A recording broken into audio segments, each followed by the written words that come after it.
ঘড়ির কাঁটায় ঠিক সন্ধ্যা 6টা। আর আমিও হাজির হয়ে গেছি তোমাদের নেক্সট পার্টের সাজেশন নিয়ে। তো আজকে যে সাজেশনটা দেব এখন তোমাদেরকে, সেটা হচ্ছে ওইদিকে পাটিগণিত, বীজগণিত এবং ত্রিকোণমিতি কমপ্লিট হয়ে গেছে। আর এখন আমি তোমাদেরকে রাশিবিজ্ঞান, সম্পাদ্য, উপপাদ্য কমপ্লিট করে দিচ্ছি। প্রয়োগ অলরেডি দেওয়া রয়েছে, যারা যারা প্রয়োগের ভিডিও এখনো দেখোনি, ডেসক্রিপশনে লিঙ্ক থাকবে, সেখান থেকে প্রয়োগের ভিডিওটা দেখে নিও। তাহলে তোমাদের শুধুমাত্র বাকি থাকবে কিন্তু পরিমিতি। পরিমিতি দেবো ঠিক আবার পরের দিন, অর্থাৎ শুক্রবার সকাল 6টার সময় আমি পরিমিতি দিয়ে দেবো। আর পরিমিতি দেওয়ার সাথে সাথেই তোমাদের হয়তো টোটাল একদম কমপ্লিট হয়ে যাবে।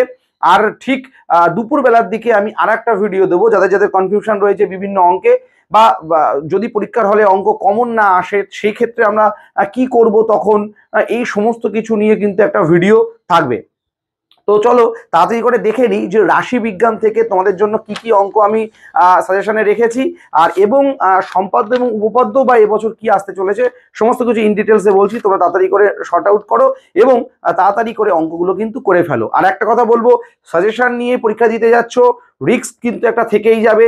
তাই যারা ভাবছো 90+, 99 এগুলো পাওয়ার ইচ্ছা, তারা সাজেশনের দিকে মন দিও না, তারা টোটাল বইটাকে একবার রিভিশন দিয়ে যাও আর প্রত্যেকটা অঙ্ক তোমরা প্র্যাকটিস করে যাও। সাজেশন শুধুমাত্র তাদের জন্যই যারা সারা বছর ফাঁকি মেরেছে, যারা সারা বছর অঙ্ককে ভয় পেয়েছে, তাদের জন্যই কিন্তু সাজেশন। তো চলো রাশি বিজ্ঞানের থেকে আমরা প্রথমে সাজেশন তোমাদেরকে দিয়ে দিই। রাশি বিজ্ঞান রয়েছে তোমাদের 26.1 রাশি বিজ্ঞান। 26.1 থেকে তোমরা যেগুলো দেখবে, বিশেষ করে উদাহরণ দেখবে। কোন উদাহরণগুলো দেখবে একটু বলি।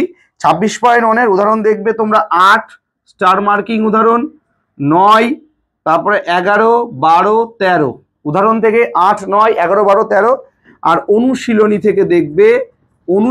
থেকে দেখবে তোমরা 10, 11, 12, 18। ক্লিয়ার? তাহলে 26.1 কিন্তু ক্লিয়ার হয়ে গেল। এবার তোমরা দেখবে 26.2 থেকে কোনগুলো একটু দেখে নাও। 26.2 থেকে প্রথমে উদাহরণ বলবো। উদাহরণ মানে তোমরা বুঝতে পারছো তো, যেগুলো বইয়ে করে দেওয়া থাকে সেখান থেকে তোমরা দেখবে 20 আর 24 দাগ। আর অনুশীলনী থেকে দেখবে তোমরা হচ্ছে 9, 10, 12, 13 আর হচ্ছে 14। 9, 10, 12, 13, 14। এবার চলে আসি এক্সারসাইজ 26.3। আর সেখান থেকে তোমরা উদাহরণ যেটা দেখবে, উদাহরণ দেখবে 26.3 থেকে 26 আর 28 দাগ দেখবে। 26 দাগ আর হচ্ছে 28 দাগ। একদম ডাইরেক্ট চলে গেলাম অনুশীলনীতে, সেখান থেকে তোমরা 3 আর 4 দেখে যাবে, ব্যাস এর মধ্যে চলে আসবে। 3 আর 4 3 স্টার মার্কিং এ থাকে অল টাইম। তো এবার 26.4 থেকে দেখি কোনটা দেখবে তোমরা। 26.4 থেকে কি দেখবে দেখি। প্রথমে উদাহরণে যাব। 26.4 এর উদাহরণ থেকে তোমরা দেখে যাবে 3, 4, ঠিক আছে, সরি 34 আর 35 দাগটা দেখে যাবে। 34 আর হচ্ছে 35। আর অনুশীলনী থেকে তোমরা দেখে যাবে 7 আর 8। 26.4 এর অনুশীলনী থেকে দেখে যাবে 7 আর 8। তো মোটামুটি এই যে অঙ্কগুলো দিলাম তোমাদেরকে আমি 26.1, 26.2, 26.3, 26.4 উদাহরণ এবং অনুশীলনী থেকে তোমরা যদি এই অঙ্কগুলো করে যাও, রাশি বিজ্ঞান তোমাদের কিন্তু পুরোপুরি কমপ্লিট হয়ে যাবে। তো তাড়াতাড়ি করে ফেলো। এবার তোমাদেরকে একটু বলি সম্পাদ্য তোমরা কি কি দেখে যাবে।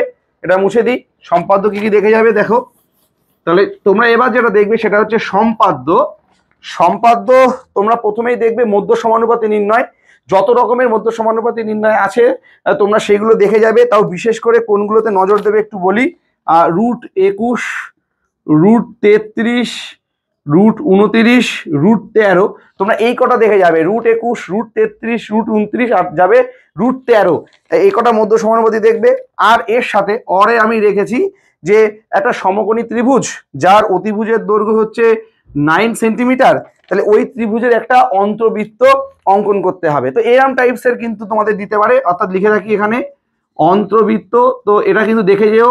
তোমাদের এবছর মধ্য সমানুপাতি নির্ণয় আর না হলে অন্তর্বৃত্ত আসবে। এবার অন্তর্বৃত্তটা আমি একটা জাস্ট সমকোণী ত্রিভুজ দিয়ে বললাম, তোমরা বিষমবাহু ত্রিভুজ দিয়ে দেখে যেও, একটা সমবাহু ত্রিভুজ দিয়ে দেখে যেও, ব্যাস এইটুকু করলে কমপ্লিট হয়ে যাচ্ছে। আচ্ছা এবার উপপাদ্যতে চলে আসি।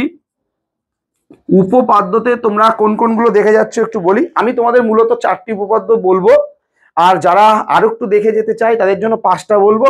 তোমরা এই কটা দেখে যাও, উপপাদ্যের মধ্যে থেকেই আসবে।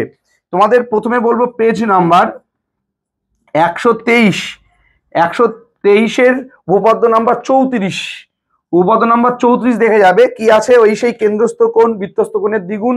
এটাকে আমি পেজ নাম্বার 123-এর 34 ফার্স্ট প্রেফারেন্সে রেখেছি। নেক্সট পেজ নাম্বার 255, আমরা এখানে উপপাদ্য 48-কে রেখেছি। আমরা পেজ নাম্বার 255 উপপাদ্য 48 সদৃশ্যতা, এটা আমরা সেকেন্ড প্রেফারেন্সে রেখেছি। এবং পেজ নাম্বার 285, 285 আগেরটা কথা ছিল 285-র 49টা দেখবে তোমরা, পিথাগোরাস। তাহলে এটা গেল সেই তোমার কেন্দ্রস্থ কোণ বৃত্তস্থ কোণের দ্বিগুণ সদৃশ্যতা। তারপর দেখে গেলে কি পিথাগোরাস। এরপরে দেখে যাবে পেজ নাম্বার 164-র উপপাদ্য নাম্বার 38, ব্যাস এই চারটে দেখে যাও। এটা হলো সেই বৃত্তস্থ চতুর্ভুজের বিপরীত কোণগুলো পরস্পর সম্পূরক সেইটা। আর যদি এই চারটের পাশাপাশি আর একটা কেউ দেখতে চাও, তারা পেজ নাম্বার 215 এর 42টা দেখে যেও। আগের বছর যেহেতু স্পর্শক থেকে এসছিল, বলা যায় না, স্পর্শকের আর একটা পার্ট আছে, সেটা আমি রেখেছি 215। তোমরা মূলত এই 5টা উপপাদ্য দেখে যাচ্ছ কি, পেজ নাম্বার 123-এর 34, পেজ নাম্বার 255-র 48, পেজ নাম্বার 285-র 49 উপপাদ্য, পেজ নাম্বার 164-র 38, আর পেজ নাম্বার 215-র 42। তাহলে তোমাদের প্রথমে থাকছে কেন্দ্রস্থ কোণ পরিস্থ কোণের দ্বিগুণ, আর তারপর থাকছে সদৃশ্যতা, তারপরে থাকছে কিন্তু পিথাগোরাস, তারপর বৃত্তস্থ চতুর্ভুজের বিপরীত কোণগুলো পরস্পর সম্পূরক, তারপর আমি স্পর্শকের থেকে একটা উপপাদ্য তুলে ধরেছি। তো তোমরা এই কটা দেখে যাবে। আর প্রয়োগের জন্য কিন্তু স্পেশাল ভিডিও রয়েছে, হ্যাঁ, তো ডেসক্রিপশনে লিঙ্ক থাকবে, সেখান থেকে তোমরা দেখে নিতে পারো। তো এইগুলো তোমরা করে যাও, আশা করছি এদের মধ্য থেকেই কিন্তু তোমরা উপপাদ্য কিন্তু কমন পাবে। ঠিক আছে, তো দেখা হবে কাল ঠিক সন্ধ্যা সকাল 6টার সময় চলে আসবো পরিমিতির সাজেশন নিয়ে। তো ততক্ষণ পর্যন্ত এগুলো করতে থাকো আর কমেন্ট করে জানাও তোমার সমস্যা যদি কোথাও হয়।